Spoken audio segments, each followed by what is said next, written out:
Hello everyone, welcome to Avyana S academy. मेरा नाम है अंजलि कौशिक और आज फिर मैं आपके सामने आ गई हूँ अपना सीडीपी का एक नेक्स्ट लेक्चर लेके। ठीक है, अब जो पीछे हमारा कॉन्टिन्यूस कोर्स चल रहा है सीडीपी का हमारे चैनल पे, उसी के कॉन्टिन्यूशन में आज का लेक्चर है। पिछली बार मैंने आपको assessment of learning, assessment in learning, assessment as learning, ये सारे टॉपिक्स को बहुत अच्छे तरीके से समझाया था। आज जो हमारा है वो है school based assessment, continuous comprehensive evaluation and perspective and practice of it. ठीक है, आज हम इस टॉपिक को समझने की कोशिश करेंगे। तो चलिए हमारा आज का टॉपिक स्टार्ट करते हैं। उससे पहले हम देख लेते हैं हमने कितना कर लिया है। इतना जो है वो हम कर चुके हैं। अभी हमारे पास सिर्फ ये वाला पॉइंट जो है वो आज कवर हो जाएगा। And then formulating appropriate question and assessing readiness, ये वाला जो पर्सपेक्टिव है या ये वाला जो टॉपिक है वो हमारा रहता है। अपार्ट फ्रॉम इट कुछ इंटरेस्टिंग टॉपिक्स हैं जो सिंगल एक टॉपिक के लिए मैं बना के रखूंगी, जैसे आपका एक ब्लूम्स टेक्सोनॉमी हो गया या फिर आपका नॉर्मल प्रोबेबिलिटी कर्व हो गया, जो मैंने एक लाइटर पर्सपेक्टिव में आपको ऑलरेडी समझा दिया है। पर एक डीपर पर्सपेक्टिव के लिए या फिर स्टैंडर्डाइजेशन ऑफ टेस्ट हो गया, उसके लिए एक अलग वीडियो आपकी आएगी। ठीक है, एनपीसी और स्टैंडर्डाइजेशन ऑफ टेस्ट के लिए, तो उन टॉपिक को हम अलग से कवर करेंगे। सो उसको ज़्यादा आपको टेंशन लेने की जरूरत नहीं है। कई बार ऐसा होता है कि सीटेट इससे रिलेटेड क्वेश्चन पूछ लेता है। ठीक है, वो भी तब पूछता है जब ज़्यादा ही वो डीप पूछ लेता है, ज़्यादा ही टफ पेपर बनता है। So apart from it this much is enough. ठीक है, बाकी जो स्पेसिफिक टॉपिक हैं हम उसको भी लेकर चलेंगे सो दैट हमारे पास एक अपर हैंड हो rather than the other one. ठीक है, so the first term is evaluation. मैंने असेसमेंट के बारे में आपको पढ़ाया था और अब जो टर्म है वो है इवेल्युएशन। तो इवेल्युएशन एक ब्रॉडर टर्म है। ठीक है, इट कम्स इसके अंदर दोनों आपके कंसीडर होंगे। कौन कौन? एक तो आपका मेजरमेंट और दूसरा आपका assessment.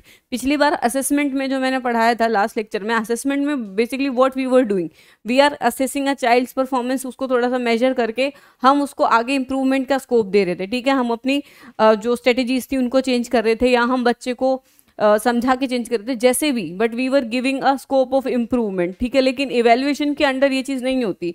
It comes assessment and measurement. सीधा सीधा आपका जो जजमेंट आप पास करते हो आफ्टर द असेसमेंट वो आपका इवेल्युएशन के अंडर आएगा। असेसमेंट भी होगी प्लस आपका क्या कहते हैं जजमेंट और आपका मेजरमेंट भी होगा इसके अंदर। ठीक है, so evaluation is a systematic determination and assessment of a subject's merit, worth, significance using criteria governed by the set standard। और किसके हिसाब से होगा? सेट स्टैंडर्ड के हिसाब से आप इवेल्युएट करेंगे। Then evaluation is act of passing judgement on the basis of set standard. Set standard के हिसाब से आप जजमेंट पास करेंगे। ठीक है, एक चाइल्ड के ऊपर। ठीक है, तो वो आपका इवेल्युएशन के अंडर आएगा। जैसे मैंने आपको बताया था कि अगर बच्चा 9th क्लास में है तो उसका एक सेट स्टैंडर्ड है कि उसको कितना आना चाहिए, किस हिसाब से आना चाहिए। सो वो आपका इवेल्युएशन के अंडर कंसीडर करेगा। जैसे हमारा समेटिव वाला जो था, समेटिव वाला जो असेसमेंट था, that's a kind of evaluation. आप उसको उस तरीके से कंसीडर कर सकते हो कि at the end of the day there is a assessment and then there is a measurement as well, there is a judgement as well. So उसको आप एज अ इवेल्युएशन आप कंसीडर कर सकते हो। सो आगे हम कर देख लेते हैं। So first one is assessment और इवेल्युएशन में आपका डिफरेंस क्या होता है। Assessment is a process of collecting, reviewing, using data for the purpose of improvement of current performance. इसमें हम क्या कर रहे हैं, हम बच्चे की डाटा को, मतलब जो हम डाटा ले रहे हैं बच्चे से, जो भी हमें इंफॉर्मेशन मिल रही है उसको हम किस लिए यूज कर रहे हैं, उसको रिव्यू करके उसको इम्प्रूव करने में हम मदद कर रहे हैं। ठीक है, तो इधर हमने मदद करके एक इम्प्रूवमेंट का चांस बच्चे को दिया है। Then speaking about the evaluation is described as an act of passing judgement on the basis of set standard.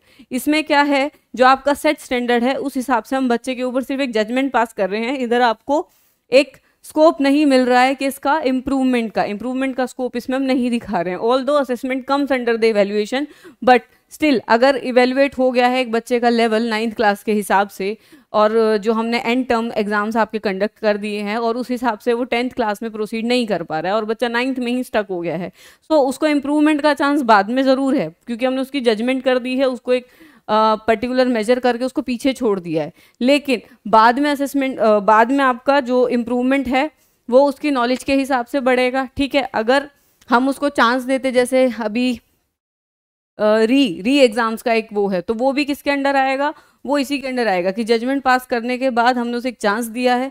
ठीक है, और उसको क्या इंप्रूव करने का चांस दिया है, basically to go for the next one. और फिर भी अगर वो सेट स्टैंडर्ड में सेट नहीं होता तो हम उस बच्चे को पीछे छोड़ देंगे। सो इवेल्युएशन के टाइम पे क्या होगा, जो सेट स्टैंडर्ड से पीछे है, जिसको चीज़ें नहीं हो रही हैं समझिए, जिसको 10th के हिसाब से जो बच्चा उस स्टैंडर्ड पे नहीं है, उसको पीछे छोड़ देंगे, मतलब वो 9th में ही रह जाएगा। सो ये क्या है, ये नेचर में जजमेंटल है, इसका नेचर क्या है, डायग्नोस्टिक है। ये बच्चे की दिक्कतों को बताएगा, आप जान पाओगे कि वो किस रीज़न से आगे नहीं बढ़ पा रहा है, क्या उसकी चीज़ें हैं जो जिस वजह से वो समझ नहीं पा रहा है, क्या उसकी इंटेलेक्चुअल डेफिशिएंसीज हैं, या उसका कोई एनवायरमेंटल फैक्टर है, कोई भी ऐसा फैक्टर जिस वजह से वो पीछे रह रहा है, तो आप उसको डायग्नोस कर पाएंगे, प्लस आप उसको एक इम्प्रूवमेंट का वो देंगे मौका। देन जजमेंटल, जजमेंटल इधर क्या है कि वो सीधा सीधा जज कर रहा है, ठीक है, उसने किसी फैक्टर को कंसीडर ही नहीं करा, उसने डायग्नोस नहीं करा कि क्या दिक्कत है क्या दिक्कत नहीं है, तो वो आपका जजमेंटल के अंडर आ गया। देन व्हाट इट डज, ये क्या करेगा, फीडबैक देगा एंड परफॉर्मेंस की इंप्रूवमेंट को बताएगा या इंप्रूव करने का मौका देगा। देन ये क्या बताएगा कि किस हद तक बच्चे ने सीख लिया है, क्या ऑब्जेक्टिव उसने फुलफिल कर लिया है। जैसे 9th क्लास के बच्चे ने अगर इतना ऑब्जेक्टिव फुलफिल नहीं करा है कि वो 33% 9th क्लास के एंड टर्म में स्कोर कर सके, तो उसको सीधा सीधा पीछे छोड़ दिया जाएगा, ठीक है। सो वो क्या है, उसके ऊपर जजमेंट पास हो गई है कि 33% से ऊपर वो नहीं जा पा रहा है, ठीक है, और इस वजह से उसको पीछे छोड़ दिया है क्योंकि वो सेट स्टैंडर्ड से मिक्स नहीं हो रहा है। या फिर आप सीटेट का ही लगा लो, सीटेट में भी क्या है, आपका 90 मार्क्स हैं।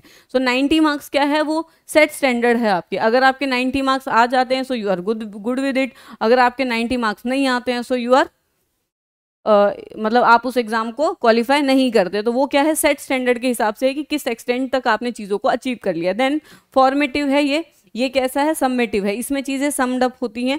जैसे मैंने आपको बताया था कि एंड में होगा, फॉर्मेटिव में क्या होगा कि ये थ्रू आउट द ईयर चलेगा, छोटे छोटे टेस्ट के थ्रू हम फॉर्मेटिव असेसमेंट में पहले बता भी चुकी हूँ कि छोटे छोटे टेस्ट के थ्रू या जैसे भी करके हम बच्चे की स्ट्रेंथ और वीकनेसेस को देख लेंगे और उसके हिसाब से हम उसे चेंज करने के लिए बोलेंगे, जो तुम्हारे जो आपके वीकली टेस्ट होते हैं और ये सब उसके अंडर आएंगे। देन समेटिव में जो आपका टर्म एंड एग्जाम होता है, eight the end of the year हमें एक एग्जाम कंडक्ट करके और बच्चे को उसके हिसाब से जजमेंट पास कर देंगे कि बच्चे का लेवल किधर है।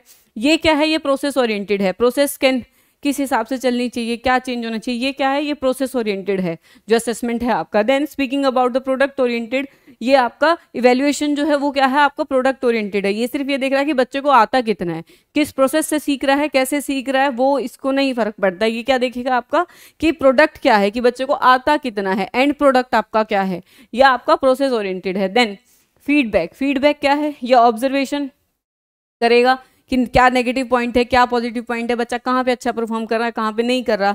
यहाँ की अगर बात करें तो यहाँ पे जो फीडबैक आएगा वो होगा set as per the standards. जैसे अगर बच्चा नहीं आगे जा रहा, अगर बच्चे ने 33% स्कोर नहीं करा है और हम उसको आगे नहीं भेज सकते, तो हम सीधा उनके मतलब एक चीज़ बोलेंगे कि नहीं, सेट स्टैंडर्ड के हिसाब से इसने 33% नहीं स्कोर करा है, so we are leaving the child behind, ठीक है, हम उसको पीछे वाली क्लास में ही छोड़ के जा रहे हैं। So that is based on the level of quality, ठीक है। ये क्या है, quality as per the set standard के, इतना चाहिए तो इतना चाहिए। सिमिलरली सीटेट में अगर 90 मार्क्स नहीं है तो आप नहीं क्वालिफाई करते, तो वो आपका सेट स्टैंडर्ड है और अगर आप उसको क्वालिफाई नहीं करोगे तो आप पीछे रह जाओगे। ये आपका ऑब्जर्वेशन है पॉजिटिव और नेगेटिव पॉइंट्स का, जैसे हम अपना सेमेस्टर एग्जाम्स में होता है कि आपका, या फिर मंथली टेस्ट में होता है कि पॉजिटिव्स और नेगेटिव्स को देखा जाएगा। ये एरिया अच्छा है तो इस पे काम करो, ये चीज़, ये एरिया बुरा है तो इसको थोड़ा आप क्या कहते हैं इम्प्रूव करें, तो वो उस पे काम करेगा। देन इसमें जो रिलेशनशिप है between the teacher and the student, it is reflective, ठीक है। बच्चा भी कुछ चीज़ें बताएगा, टीचर भी कुछ चीज़ बोलेगी, बच्चे को खुद भी हम बोलेंगे कि आप थोड़ा चेंज करो, ऐसे करो, वो करो। सो इट्स अ रिफ्लेक्टिव, ठीक है, रिफ्लेक्टिव है। ये क्या है, ये प्रिस्क्रिप्टिव है। जैसे बच्चे को अगर हमने इवेल्युएट करा, उसे बोल दिया कि नहीं ये ऐसा है, दिस इज इट, ठीक है, हमने प्रिस्क्रिप्टिव कर दिया, एक प्रिस्क्राइब जो हम कर देते हैं वो हो गया। तो ये क्या है, ये प्रिस्क्रिप्टिव है नेचर में, आपका रिफ्लेक्टिव है। देन क्राइटेरिया अगर हम बात करेंगे तो इसमें दोनों पार्टीज, कौन कौन, स्टूडेंट और टीचर, दोनों इन्वॉल्व होते हैं, ठीक है, क्राइटेरिया सेट करने में कि हमें कितने गोल्स कब कब अचीव करने हैं।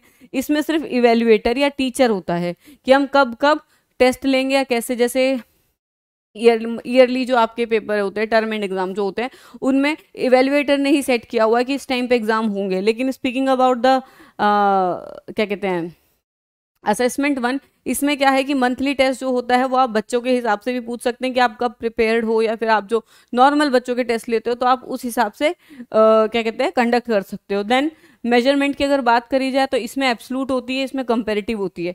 यहाँ पे हम बच्चे को इंडिविजुअल लेवल पे देखेंगे, there will be absolute measurement कि आपका इतना नंबर है, इस तरीके से है। यहाँ पे हम बच्चे को कंपैरेटिव देखेंगे कि बच्चा औरों के कंपैरिजन में कैसा बिहेव कर रहा है, या मतलब अब औरों के कंपैरिजन में वो कहाँ पे रिलाई कर रहा है एज कंपेयर, मतलब जो हमारा सेट स्टैंडर्ड है उसके रिगार्डिंग। सो ये आपका कंपैरेटिव होता है नेचर में। नेक्स्ट स्लाइड हम देख लेते हैं। So that is continuous and comprehensive evaluation. Continuous and comprehensive evaluation क्या होता है? is a process of evaluating the child's development in all the school related activities। School related सभी एक्टिविटीज़ को इसके अंडर कंसीडर किया जाएगा। पहले हम सिर्फ एकेडमिक एक्टिविटीज़ को लेके चलते थे, अभी कॉम्प्रिहेंसिव वाले के अंडर जो आपका ये कॉन्टिन्यूस कॉम्प्रिहेंसिव इवेल्युएशन है, इसके थ्रू क्या होता है कि जो स्कूल से रिलेटेड बाकी को करिकुलर एक्टिविटीज़ हैं उन सब पे भी ध्यान दिया जाने लग गया है। पहले सिर्फ एकेडमिक पे दिया जाता था। एज दे सेड कॉन्टिन्यूस मतलब थ्रू आउट द ईयर चलेगी, एंड कॉम्प्रिहेंसिव हर एक लेवल पे कॉम्प्रिहेंड होके चलेगी हर एक एरिया में। ये आपका राइट टू एजुकेशन एक्ट 2009 में जो हमारा central board of secondary education है, CBSE जो है, उन्होंने मैंडेटरी कर दिया था, ठीक है, स्टेट और सेंट्रल लेवल पे कि जो एजुकेशन है वो कैसी होगी, continuous and comprehensive evaluation basically हम यूज़ करेंगे अब एजुकेशन में। सो इसके अंडर अगर हम बात करें कि एम्स क्या हैं आपके कॉन्टिन्यूस एंड कॉम्प्रिहेंसिव इवेल्युएशन के, सो दैट इज, इसको हम शॉर्टकट में वैसे CCE भी बोलते हैं। एम्स की अगर हम बात करें तो to evaluate the and guide the students in all aspect of education. Education सिर्फ एक एक्सपेक्ट में नहीं होती, it can be moral, it can be academic, it can be mathematical, it can be English, it can be आपका जो self esteem है, हर एक तरीके से। तो ये एक ओवरऑल एजुकेशन की बात कर रहे हैं, ठीक है, in every aspect. Then learning outcome improve होंगे, ठीक है, क्योंकि कॉग्निटिव एबिलिटी जो स्टूडेंट्स की है या जो स्किल स्टूडेंट की है उसके ऊपर ज़्यादा फोकस होके चलेगी। सो लर्निंग आउटकम जो है वो आपके इंक्रीज होंगे। देन रेगुलर असेसमेंट को ये इंकरेज करती है, किसको, रेगुलर असेसमेंट को। सो दैट अगर हम उसे रेगुलरली बच्चे को असेस करते रहेंगे, उसकी प्रोग्रेस को असेस करते रहेंगे, तो उसकी जो प्रोग्रेस का लेवल है वो ज़्यादा बढ़ जाएगा। कहीं पे अगर आपको लगेगा कि बच्चा गलत है ये, तो यू कैन गाइड दैट। अगर कहीं पे बच्चा गलत है और उधर कोई असेस करने के लिए या उसे एक सही रास्ता दिखाने के लिए नहीं है, तो वो हो सकता है वो बच्चा गलत उस चीज़ को समझ ले, किसी भी पॉइंट को। Then reduce stress and pressure on the student. Students के ऊपर भी स्ट्रेस और प्रेशर जो है वो इसके थ्रू थोड़ा कम हो जाएगा। यही बेसिकली इसके एम थे। देन फीचर्स क्या है continuous and comprehensive education evaluation के? That is enables effective teaching. इससे जो टीचिंग का लेवल है वो और ज़्यादा इफेक्टिव हो जाएगा, ठीक है। देन कॉन्टिन्यूस असेसमेंट होगा स्टूडेंट का थ्रू आउट द प्रोग्रेस, ठीक है। क्रिएट करेगा टीचिंग, मतलब हेल्प करेगा टीचिंग लर्निंग प्लान्स बनाने के लिए फ्यूचर में। Then good attitude and good values in the student, ठीक है। अगर हम कॉम्प्रिहेंसिव की बात करेंगे, हम एक ओवरऑल एजुकेशन की बात कर रहे हैं, मोरल एजुकेशन वगैरह सब उसमें इंक्लूड कर रहे हैं। तो जो बच्चे की जो वैल्यूज़ हैं या जो बच्चे में एक गुड एटीट्यूड है वो डेवलप होने के चांसेस हैं इधर। Then helps to improve scholastic as well as co scholastic as well co scholastic, दोनों ही ग्रोथ हम इसमें देखेंगे। स्कॉलिस्टिक के अंदर आपकी एकेडमिक आती है, को स्कॉलिस्टिक के अंदर आपकी अदर थिंग्स आती हैं, जैसे आपकी लाइफ स्किल्स हो गई एंड और जो आपकी को करिकुलर एक्टिविटीज़ में बेसिकली कंसीडर होती है। Then encourage all round development of the student, ठीक है। स्टूडेंट की ऑल राउंड डेवलपमेंट के ऊपर ये ध्यान देगा, ठीक है। इसीलिए ये जो एरिया है, ये जो CCE है वो बेटर है देन द प्रीवियस वन। उसमें हम सिर्फ एकेडमिक को देखते थे, बच्चा वैल्यूज़ में कैसा है, स्किल्स में कैसा है, को करिकुलर एक्टिविटीज़ में कैसा है, उन सब चीज़ों को हम कंसीडर नहीं करते थे। CCE के अंडर आफ्टर द जो CBSE ने जब से मैंडेटरी करा है राइट टू एजुकेशन एक्ट के अंदर, उसके बाद से ये सब चीज़ें कंसीडर होने लग गई हैं, ठीक है। अब हम बात करते हैं continuous and comprehensive evaluation include दो टाइप की होती है। स्कॉलिस्टिक जिसके अंदर आपकी एकेडमिक रिलेटेड चीज़ें आती हैं। Then can be understood by the Bloom's taxonomy. Bloom's taxonomy आपकी नेक्स्ट वीडियो में आएगी, ठीक है, अच्छे से मैं उसको एलैबोरेट करूंगी। प्लस आपको टेस्टिंग कैसी होती है, कैसे स्टैंडर्डाइजेशन ऑफ टेस्ट होता है, वो सब इसके अंदर हम कंसीडर करेंगे।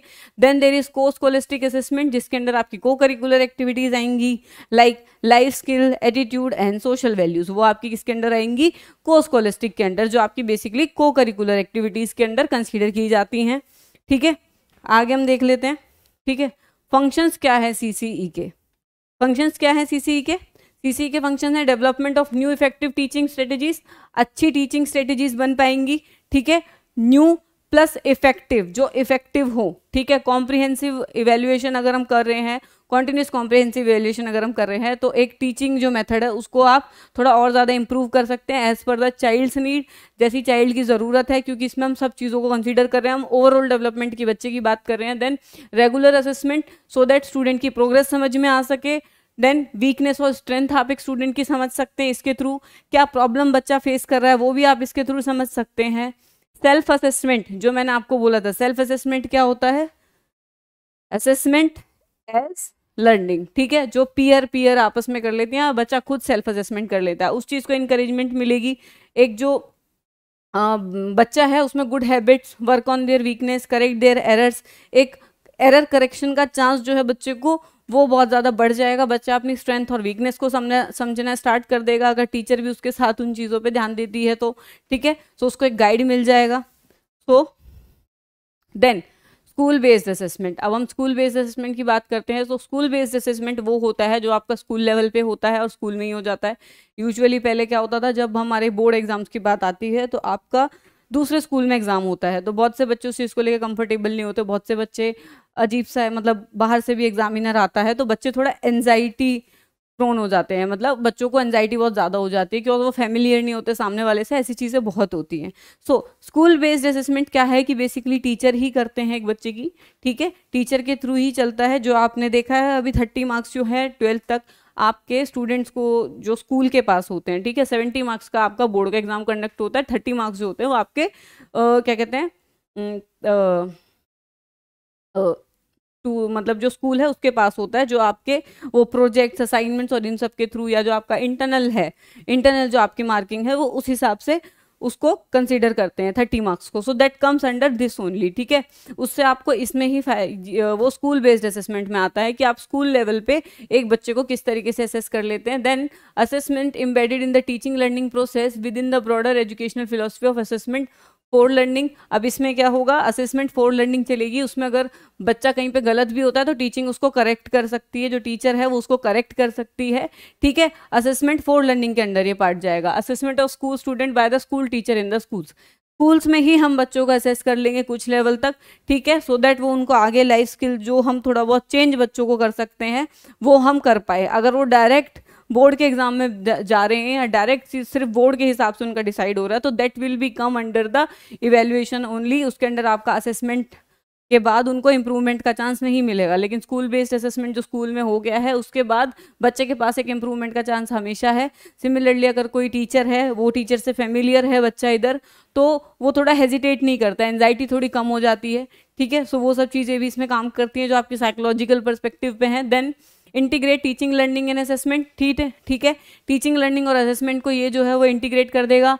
टीचर के ऊपर डॉक्यूमेंटेशन, रिकॉर्डिंग, रिपोर्ट्स, इन सब का इतना लोड नहीं रहेगा। चाइल्ड सेंटर एक्टिविटी, ठीक है, पेडागॉजी जो है वो चाइल्ड सेंटर हो जाएगी, स्कूल बेस्ड मतलब टीचर सेंटर नहीं रहेगी या फिर टेक्स्ट बुक सेंटर नहीं रहेगी, ठीक है। Focus on competency development rather than the content memorisation, इसमें बच्चे में कॉम्पिटेंसी डेवलपमेंट की बात ज़्यादा हो रही है रादर देन जो हम उसको फैक्ट्स मेमोराइज करें, ठीक है।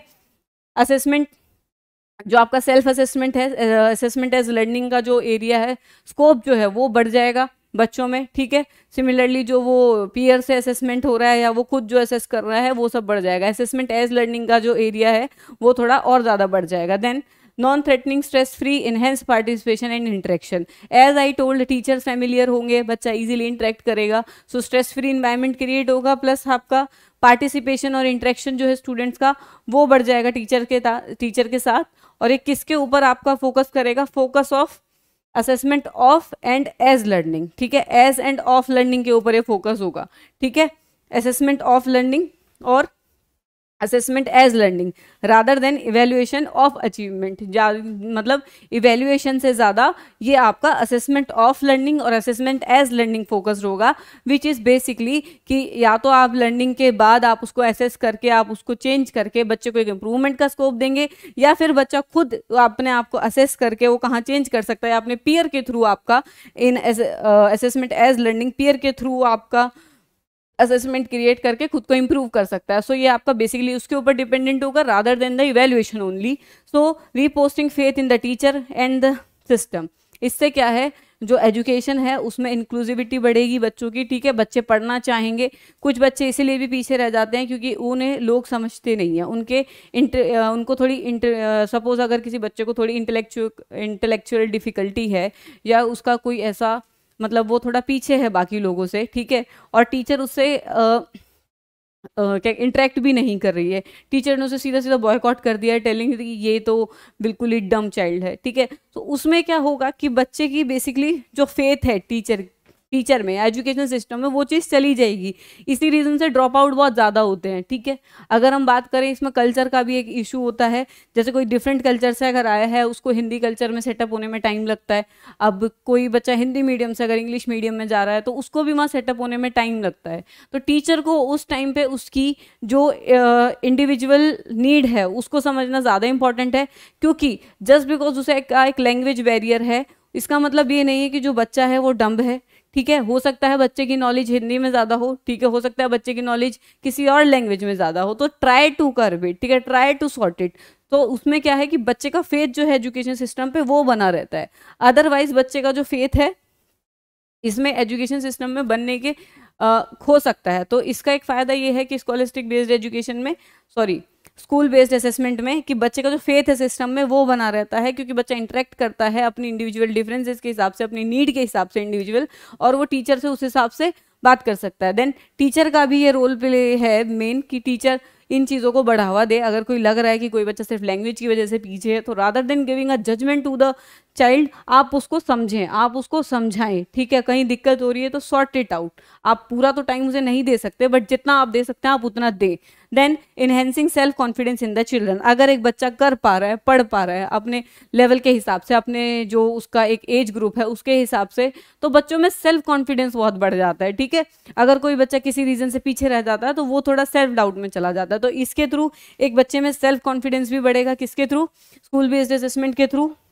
So that's all for today, ठीक है। आज की जो स्लाइड थी वो यहीं खत्म होती है। इसके बाद जो आगे की आपकी स्लाइड्स हैं उनमें हम आपको आगे का सारा कोर्स कराएंगे, जिसके अंदर आपके नॉर्म रेफरेंस टेस्ट, जितने भी आपकी टेस्टिंग होती है, कैसे होती है, किसकी टाइप से आप टेस्ट कर सकते हैं, क्या आपका ब्लूम्स टेक्सोनॉमी है, क्या आपका नॉर्मल प्रोबेबिलिटी कर्व है, उसको एक बार और बहुत अच्छे से डिटेल में हम करेंगे कल की वीडियो में।